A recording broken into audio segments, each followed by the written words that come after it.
It's early morning, and I'm making my way to one of my favorite places in the world, Mount Rainier National Park in the northwestern state of Washington in the U.S. It's the month of July, summertime, but the air is crisp and cool, and I keep an eye out for deer and elk as I enjoy the ride up these windy mountain roads.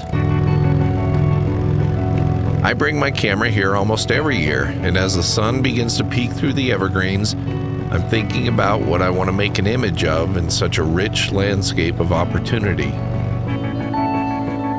I made some images the morning before. This week has been one of those rare times in Washington where the weather has not cooperated. In fact, there's been no weather at all, so no interesting clouds or lighting. So today, I think I'll take a different approach. Rather than thinking big landscape, I thought I would look at the details that make this subalpine region such a joy to explore.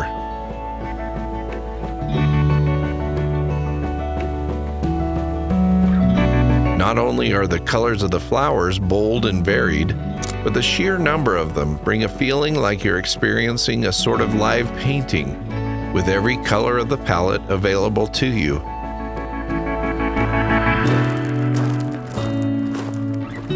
The sunrise side of the park is a great place to spend the morning hiking and breathing in the fresh mountain air.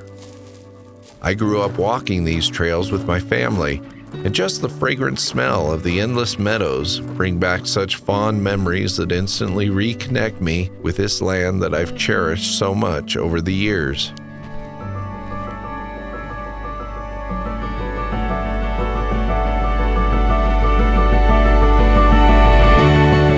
The variety of animals, trees, flowers, and vegetation are a photographer's dream, so I go to work looking for the best way to image it all.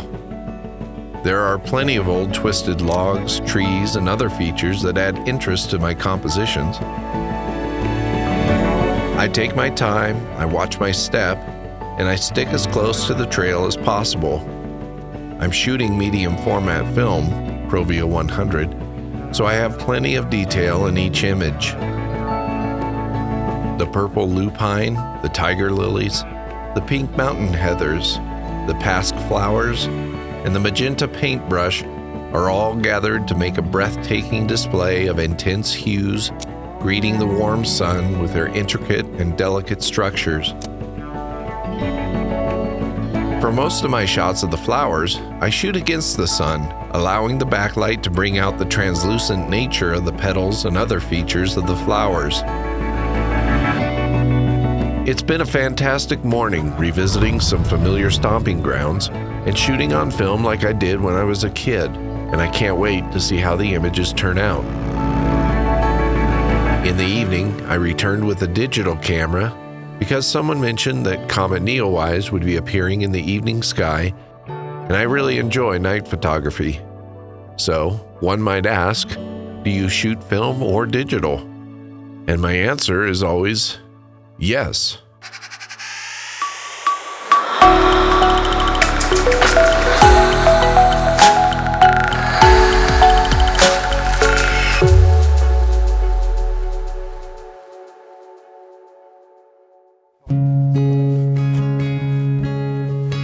It's another early morning, and my daughter Marianne and I hike into Snow Canyon in southern Utah of the United States.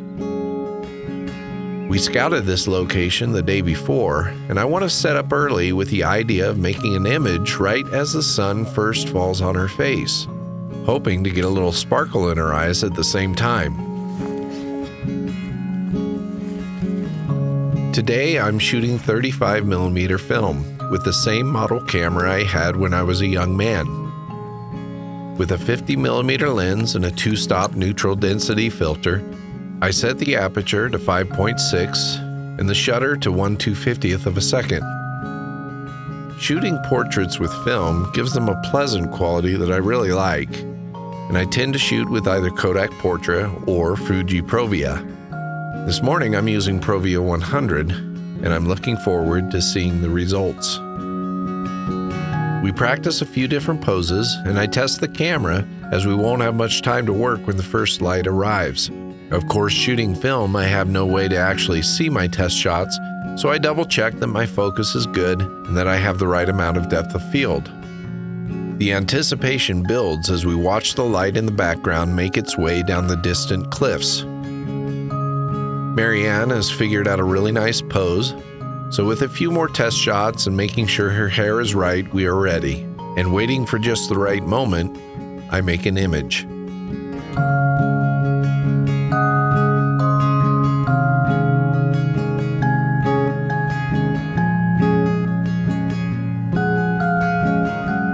As the warmth of the sun fills the valley, and with our first shots in the can, we can relax and try some other poses and locations.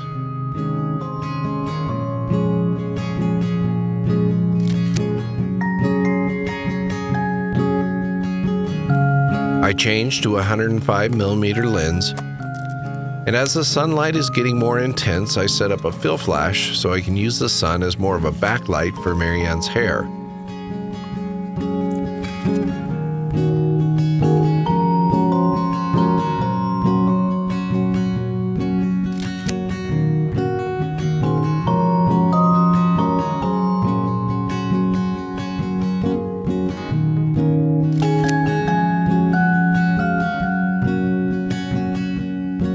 It's been such a beautiful morning, and I know we've got some great images, so I throw some Fuji Velvia 100 in the camera and we go for a hike.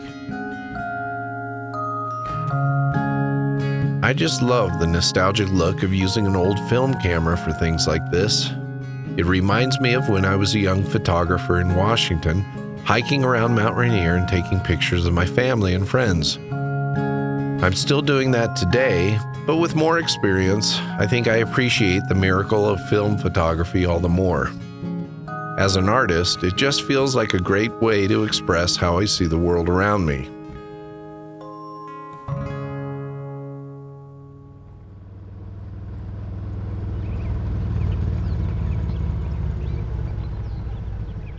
Seattle was a great place to grow up, and a wonderful landscape upon which to learn the art of photography. When I wasn't shooting in the mountains, I would often ride my bicycle into the city and spend the day doing some street photography. The Puget Sound can make for some pretty epic panoramas. It was much safer back then, and I can still remember wandering the impossibly steep city streets, the sounds of seagulls, and the pungent smells of Pike's Place Market. Although the politicians seem to have let Seattle go in a bad way, I know many people who want to leave the area, I still see some good everywhere I look, and I'm grateful for all the wonderful experiences I had dragging my camera around as a budding photographer. It's here that I learned how to shoot on film, and at my school I spent many hours in the darkroom learning how to print and create an image out of nothing.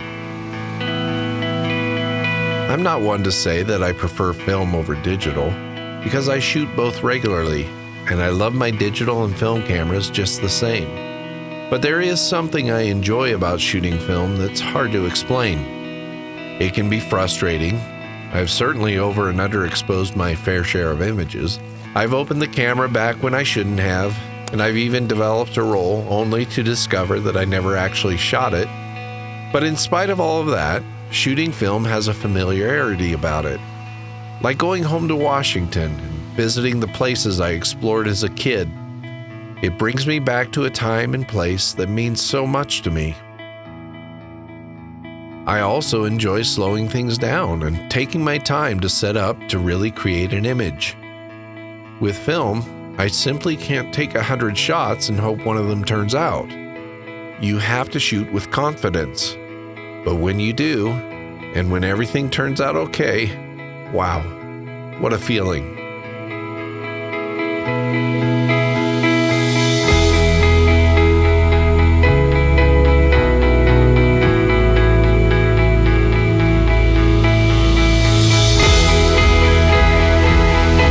To film or not to film is a great question, but it's not one I ask myself very often. I usually just know what camera I'm going to take to shoot whatever I'm going to shoot. For me, it's not a matter of what's right or wrong. It's more about what will bring me the most joy in the process and what would be the best tool for the creation of my art. Photography is a process that comes from within. It's giving expression to that voice inside that has something to share with another. And like spending a beautiful morning with someone you love, enjoying the moment is the key to creating memories that will last a lifetime.